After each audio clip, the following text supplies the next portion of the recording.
How do you feel when you are given a set of instructions? And I guess in a lot of ways, it depends on what you're being instructed to do. For example, when building Lego, especially in our house, the instructions are the letter of the law, and if you deviate from it, you get a smack. Vicky's nodding to show her approval of that. However, or like even maybe with like the more adult version of Lego with flat pack furniture, it's similar. You need to follow the instructions to really get where you need to go. However, when we look at maybe the law, the set of instructions that are essentially there are giving us a guideline for good practice and how to live a moral life within the culture that you live in. And that is essentially what this passage of Scripture is. We've just read from Exodus 34, and this is in the middle of Moses being back up the top of the mountain, Mount Sinai, for the second time, after he's been given God had written on the 2 stone tablets, he'd gone down with the law, he'd seen that loads of people after saying, yes, I worship God, so all of a sudden go, no, I'm going to worship an image of a cow, and Moses got a bit angry, and lost his temper, and broke the stone tablets. As a result, he goes back up the mountain to plead to God not to destroy his people. And as a result, we read more of the instructions that God gave on how to live a holy life for the culture that he wanted to develop as God's holy people. And this particular passage that we've read looks briefly into the 3 major religious festivals of the Jewish religious calendar. In verse 18, we've got the festival of unleavened bread. Then in verse 22, we have the festivals of harvest and of the final harvest. These were later known by different names. So unleavened bread was known as Passover, and the festival of harvest was known as Pentecost, and the festival of the final harvest was known as the festival of shelters or tabernacles, depending on what translation of the Old Testament you use.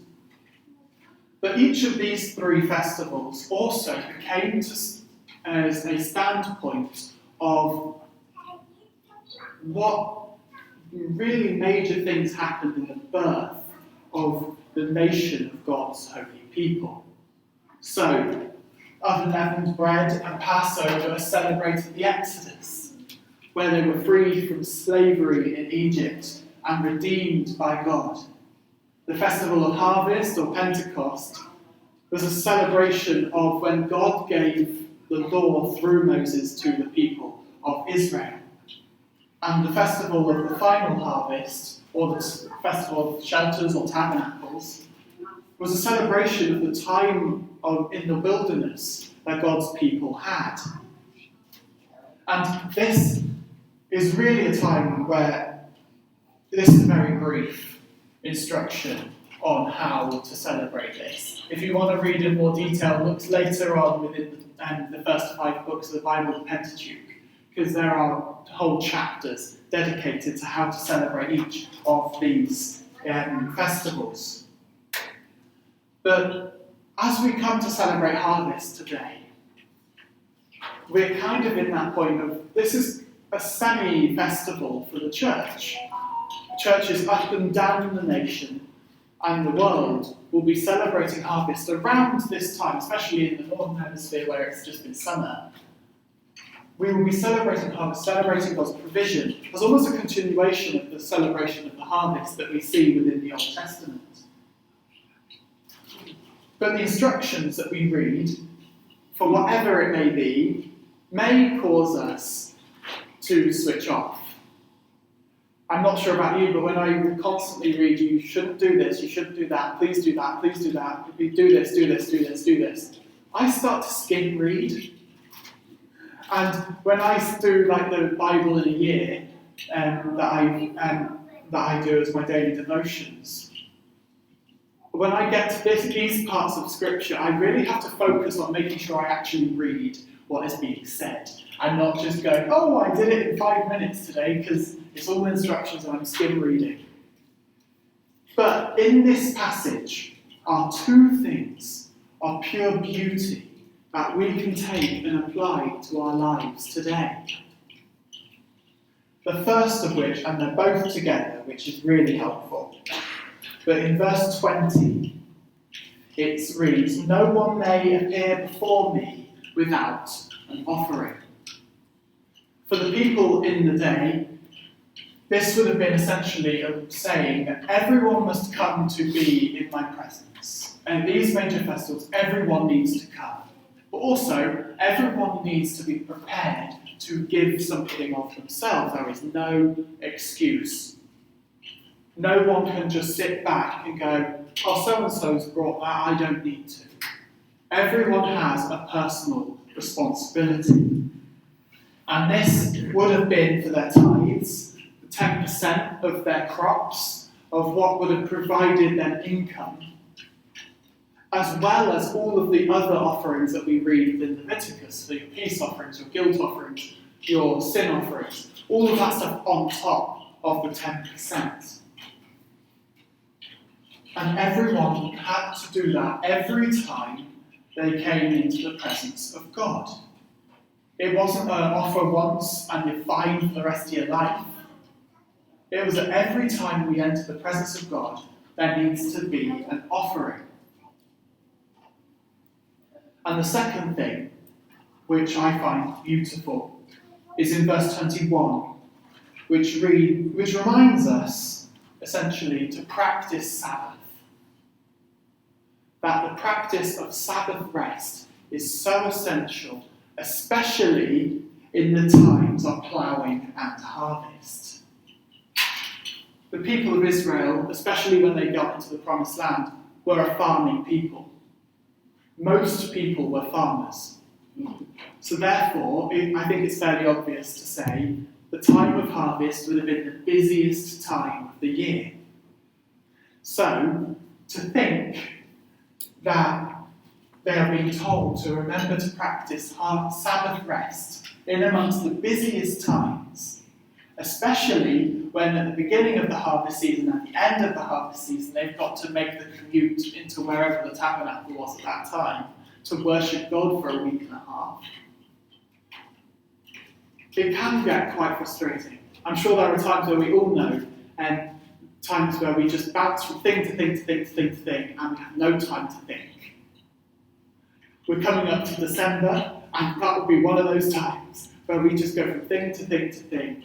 No time to really practice Sabbath unless we are truly dedicated to it.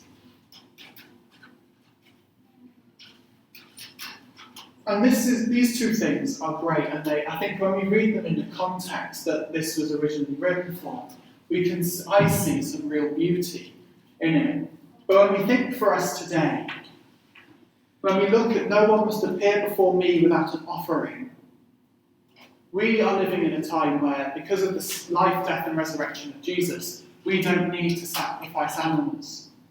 His sacrifice on the cross was enough to forgive us permanently for all time. Yet, I don't think that nullifies this. There needs to be an essence of every time we enter the presence of God, we have to give something. And that then leads to the question of what do we give to God? If we can't give a sacrifice, what do we give? And I think this is beautifully summed up in the Message version of Romans 12, verse 1, and it will appear on the screens just now. But here's what I want you to do, Paul writes to the church in Rome. God helping you, take your everyday, ordinary life, your sleeping, eating, going to work and walking around life, and place it before God as an offering. Embracing what God does for you is the best thing you can do for him. So essentially, this verse from Romans merges with this whole view of every time we enter the presence of God, we need to give something of ourselves. Essentially, we are to give ourselves fully and freely to God every time we enter into his presence. No excuses, it's something we do. And when we do that, we offer ourselves to the excitement, to the powerfulness of God, to the grace of God, to the love and the forgiveness of God, which is beautiful. And we're not in a day where we just enter into God's presence 3 times a year, like the Israelites were at this time. We know that with God dwelling within us, we can enter into God's presence wherever we are, whenever we are. Wherever we find ourselves, we can enter into God's presence. There and then, whether it's in the supermarket queue, in the traffic jam, when we're cooking our dinner for tea, when we're on the loo, even, we can enter into God's presence. And in that place, it becomes holy ground where we can offer ourselves fully and freely to him, allowing him to indwell within us and make us holy. And moment by moment coming into the presence of God to give ourselves fully. And the second thing about practicing Sabbath, I think really goes hand in hand with this. Life is busy. I'm sure all of us, if we were given the opportunity, could talk for hours about everything that's going on, all the plates that we are spinning in life, all the things that we have to deal with, even if it's not actions, but all the little thoughts of, oh, I need to make sure I do that, oh, is it too early to put the heating on at home? All of this stuff. And quite often, that can get overwhelming. And it can get to the point where we can get so lost in everything that we're dealing with that we forget to make time for God. That our importance of Sabbath, of practicing Sabbath, is almost out the window. To the point of, I'm not sure about you, but typically, traditionally within the church, the Sunday would be the Sabbath. However, when you look at Salvationist history, it was probably the busiest day of the week. So where could we practice Sabbath in that? But because we can enter into the presence of God wherever we are and whenever we can practice Sabbath anywhere and everywhere. And we can be restored and renewed by that. And this Sabbath helps reassess our walk with God. Because if we end up just walking and hoping that we're with God, we can end up walking down a path where God is no longer with us. We have to purposefully make time to make sure that we are walking in step with him. Otherwise, we could be walking down a completely different path. These 2 things for us today is just some thoughts for us at this time of harvest when we come and think about the greatness of God. When we think about his provision and all that he does for us.